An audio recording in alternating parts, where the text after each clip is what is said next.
Okay, I'm trying to get the lifters out. They should just pull up from the top, but they don't. I actually had to drive that one that's out with a screwdriver.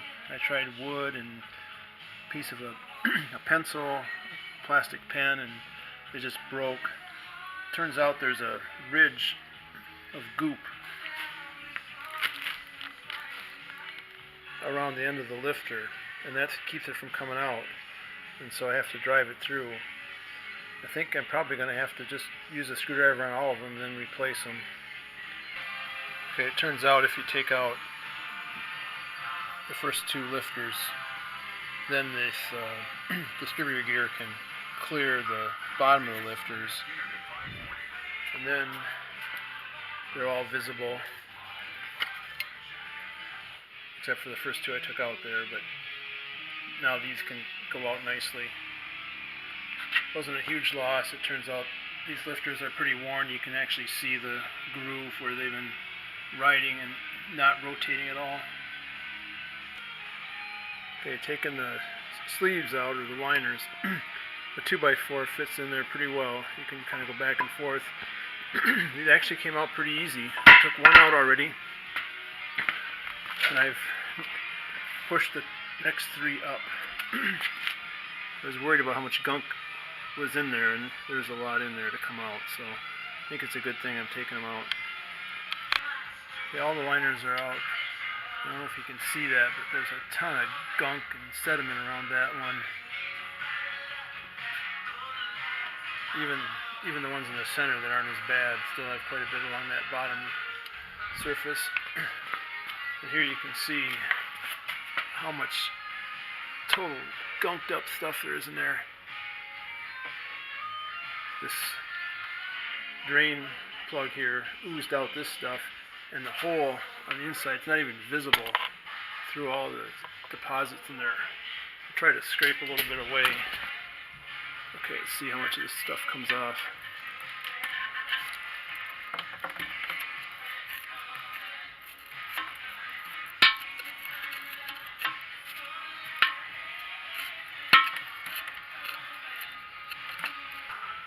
Okay, getting ready to take this to the machine shop to have the crank turned. I'm going to take off the timing gear. It might have been easier to do this before I took the crank out, but still shouldn't be too bad. I'd like to take out, there's these plugs, Allen head screws, where they drilled through the crank for the oil passages. And I'd like to take those out so it can get cleaned out better, but they're awful snug, and I'm worried about, getting them halfway out and then having something break.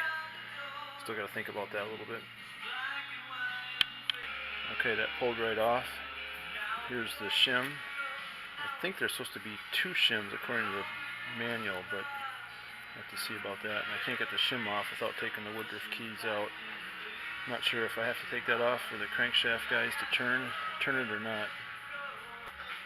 Okay, I decided to take the keys out and take the washer off because this is a little rusty, and I think I'll have them polish that so the front seal takes better and doesn't leak oil. Here's another look at all the gunk around this cylinder liner.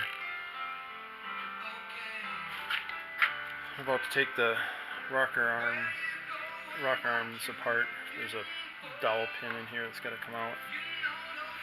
And I bagged up all the engine parts, various bolts. I stripped down the block completely. And I have a nice pile of stuff to go to the machine shop and get cleaned off. I almost want to build my sandblasting cabinet because they're going to charge me $250 just to clean the block. It seems like an awful lot to me. That's a hot tank and bead blast, but still. And then everything else is going to be by the hour.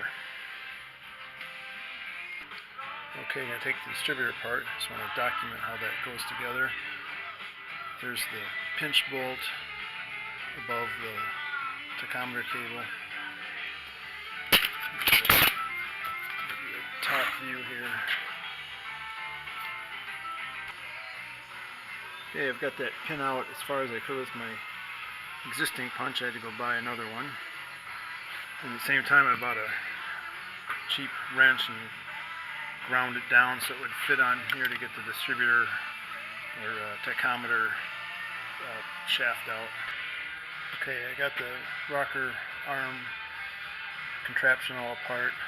There was no joy in doing that. It took forever. It's very hard to wiggle the guideposts off of that shaft.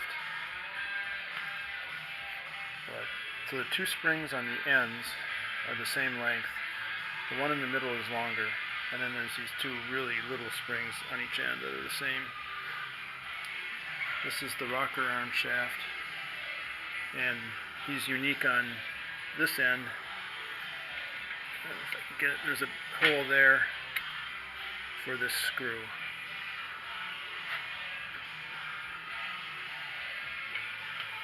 Can I see it there? And this is the distributor. I got that, or tachometer drive. I got that out.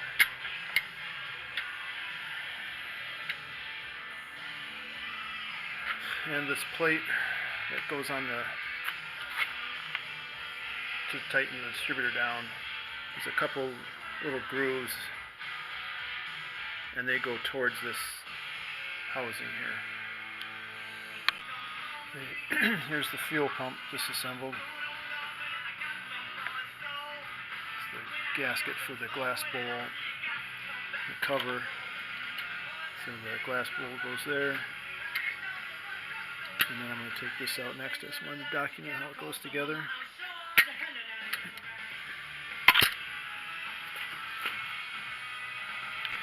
And now with those pieces out, the two filters. There's the original TR3 marking for the engine, and I put some handles on for carrying it into the machine shop. This little 4-cylinder weighs more than the V6 Jeep engine I rebuilt.